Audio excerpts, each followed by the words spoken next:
So Charlie, a hard-fought point on the road today, but it could have been an awful lot more.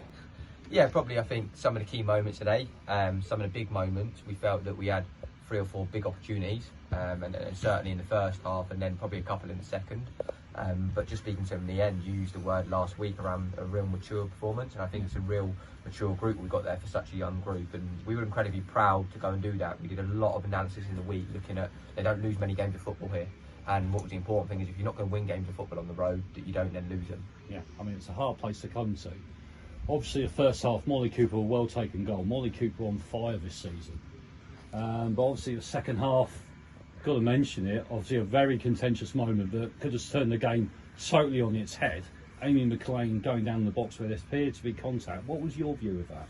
Yeah, I mean, we looked at it and saw it kind of straight away. I think the referee's probably not giving it because the ball's a little bit of away from her, but I think there was no real kind of intention to play the football, and the girls kind of run into her. Look, we know we're not always going to get decisions. It's disappointing, but I didn't want to kind of talk about that too much after the game because I felt that there was a lot of good in it, and really, really pleasing. Even despite that, because a couple of minutes later after that, we go and concede, and I think we've learnt this season. We spoke at half time. We conceded goals in passages against Billericay, against Portsmouth. So our reaction was most pleasing to that. We didn't fold, we didn't crumble, and Darce making her first league start, really, really incredible form from her as well.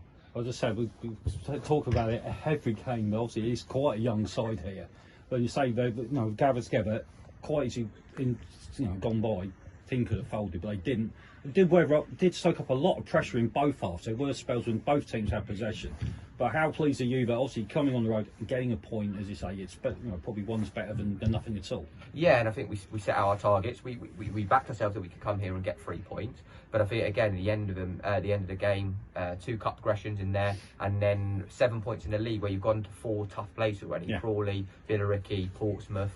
So they're all really, really tough places to go on that. So no, really, really pleased, and I think it's ended with the London Bees game not now on next week. It's ended a real good block of work and really, really positive. I was going to ask about that going forward for next weekend. Obviously with Bees in preliminary round action, obviously, but probably looks up in the air limbo of what happens for next week. So obviously anything that does get decided, if there is anything with friendlies or anything, I'm sure that'll be put out on the club during the week once you guys know. Yeah, so we're trying to do a couple of things behind the scenes. We don't think now it's Sunday, it's usually at least 7 days notice, so we're not expecting a competitive game to be put in, but we want to keep ticking over the confidence. So again, that will keep being communicated out in the week. But then of course, just looking a little bit further ahead for the rest of this month, obviously wouldn't normally go this early, same games, but obviously going ahead to the County Cup. I understand that's on the 16th, the next round at the moment. Yeah, so the draw to be made for that is Thursday, so we'll know 16th, and then we know the 30th of October is the next round of the league. So it's a couple of games that we know that will happen, and it'll be a busier October, and then to get home safely and enjoy that point on the road.